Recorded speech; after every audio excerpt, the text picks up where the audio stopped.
une question aux trois intervenants. Le sous-titre que l'on a eu beaucoup de mal à trouver, et ce sont les jeunes de l'équipe qui l'ont proposé. Le sous-titre de cette table ronde, j'ai oublié le début, il y a création artistique et héros ordinaires du XXe siècle, quelque chose comme ça. Du XXIe siècle, bien sûr, ça, voilà. Voilà. Et c'est sur cette question-là, du révolutionnaire au contestataire, point d'interrogation. C'est en lien avec ce que j'ai dit tout à l'heure sur les héros ordinaires et un autre type de mobilisation politique et de mouvement de libération dans les années 60. Que vous dit cette question du révolutionnaire au contestataire? Est-ce que vous souscrivez à ce diagnostic entre les mouvements des années 60, 70 et aujourd'hui? Est-ce que vous pensez que cette effervescence et ces autres modes d'expression justifient ce diagnostic du révolutionnaire au contestataire? J'aurais un peu envie de dire qu'au moins l'intervention de Pierre Terme l'illustre, mais je ne veux pas répondre à sa place. C'est une question que je soumets à tout le monde. Est-ce que il y a, moi c'est mon sentiment, bouger dans les formes de mobilisation, mais est-ce que ça n'est pas en même temps aussi lié à un changement d'intention, d'objectif? On n'est peut-être plus dans la construction de quelque chose, mais dans la critique de quelque chose. Non, je pense que cette dualité entre le héros révolutionnaire et le contestataire, elle n'est pas aussi simple. Parce que les héros ordinaires ont toujours existé. Hein. Il y en a eu beaucoup. C'est les moments historiques qu'il faut saisir. C'est des moments, il y a des moments où les sociétés ne savent pas où aller. Donc, il exprime sous la forme chimiquement pure. Il y a des mises en question, il y a des formes de résistance, il y a des formes de protestation. Ça peut être le slam, ça peut être le rap, ça peut être autre chose aussi. Parce qu'il ne faut pas prendre la forme pour le fond. Bon, ça va être une réponse vraiment que je dis subjective. La révolution, pour moi, c'est faire ce qu'on n'a pas encore fait. Et donc, aujourd'hui, les mouvements aujourd'hui s'inscrivent comme une suite de ce qui avait été entamé, même si l'intervenant tout à l'heure a parlé de financement et de Patrice Lumumba et de Thomas Sankara, ça fait un grand écart. Mais quand même, à la base, c'est que ces mouvements s'inscrivent sur ce que Lumumba a commencé, ou Sankara a commencé, ou Nelson Mandela. Donc, ils ont toujours un repère quelque part. Donc, actuellement, ce n'est plus vraiment, je pense que ce n'est plus vraiment une révolution parce que les bases ont déjà été mises en place. Et maintenant, je pense que c'est la contestation qui utilise comme arme ce que les aînés ont laissé. Et donc, ce n'est plus vraiment une révolution, je crois. Je vais juste faire quelques petites précisions sur le mouvement Y en a marre. C'est du fait de ma désorganisation, je n'ai pas pu vous dire dans la présentation, c'est que si le mouvement naît d'un cri de colère contre les délestages, après le mouvement se structure. Et le mouvement a une véritable ambition de proposer un programme d'action, notamment à partir du NTS, du nouveau type de Sénégalais, et qui là, on passe de la dissidence à la mise en place d'un répertoire d'action collective. Et dans cette mise en place d'action collective, moi, je ne vois rien de révolutionnaire. C'est-à-dire on ne sort pas du réseau notionnel de la démocratie libérale, ce n'est pas remis en cause. On y met un peu d'éthique, on y met un petit peu de participation, on le moralise un petit peu, mais c'est très loin d'un vrai mouvement de colère qui questionnerait tout simplement le cadre politique, la conception politique dans laquelle on est inscrit.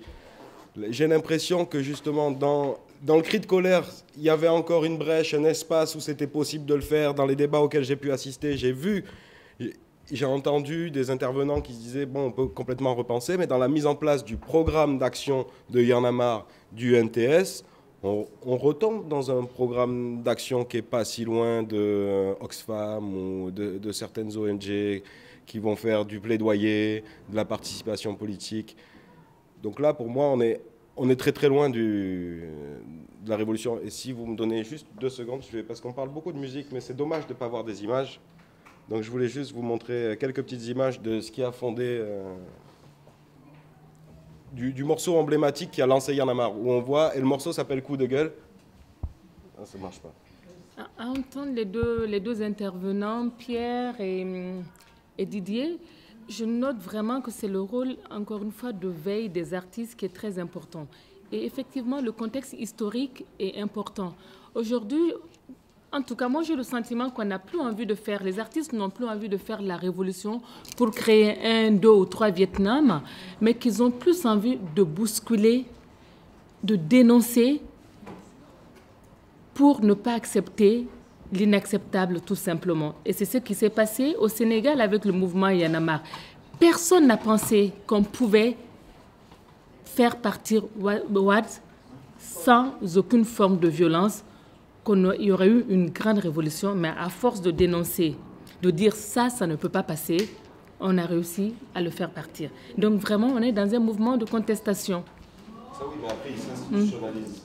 Oui, mais à l'instant précis, ils ont contesté, on a refusé, et Wade est parti.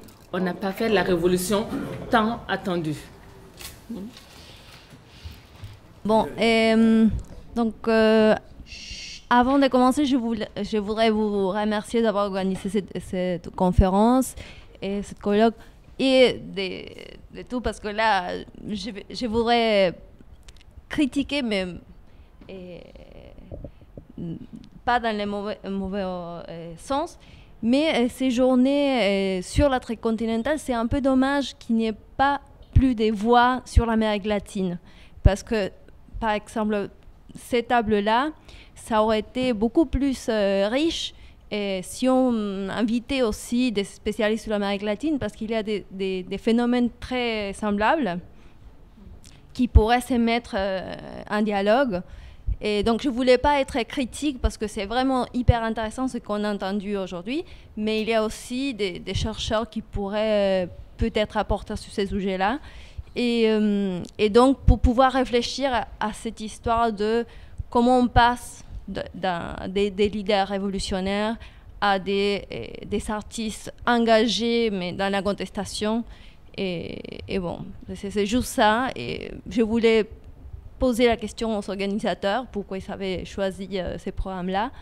Et bon, faire cette réflexion parce que, par exemple, par rapport au hip-hop, au mouvement Y'en a marre, il y en a en Amérique du Sud des mouvements très, très semblables. Donc, c'est juste ça. Parce que, justement, je vois dans cette absence et ce manque de dialogue qui était très présent dans les années 60 et, par exemple, dans des mouvements artistiques. Par exemple, ce matin, je n'étais pas là, mais ils ont parlé de l'importance d'Alger. Et en Alger, en 1973, par exemple, il y a eu le festival de cinéma des cinéastes du tiers-monde où des protagonistes très importants étaient les cinéastes latino-américains parce qu'ils avaient déjà fait une expérience importante. Et donc, bon, justement dire ça, comment ce dialogue qui était important dans les années 70, par exemple, aujourd'hui, on l'a plus, on reste séparés et on pourrait vraiment construire quelque chose dans ce dialogue-là. Je voulais juste rebondir sur votre dernière remarque de la même façon, parce que moi je suis latino-américaine, je travaille en Afrique et je pense que ce genre de rencontres peuvent évoluer si change aussi la dynamique de la recherche dont vous parliez tout à l'heure. C'est-à-dire qu'on a tendance toujours à penser africaniste, spécialiste de l'Afrique, américaniste, spécialiste de l'Amérique latine, etc. Mais je crois que la recherche de plus en plus va sur les spécialistes des mouvements, c'est-à-dire une recherche voilà, du côté plutôt horizontal que vertical. Donc le rap, on peut le penser de l'Amérique latine jusqu'à l'Afrique et puis en passant par l'Inde jusqu'à l'Asie, mais on peut aussi penser un mouvement comme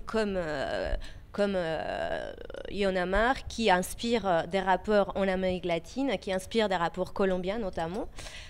Donc peut-être que cette dynamique de la recherche et pour la suite, moi je serais ravie de collaborer avec vous, c'est la pensée autrement que dans les spécialistes de continents, dans les spécialistes de pays, mais peut-être de mouvements et des façons de penser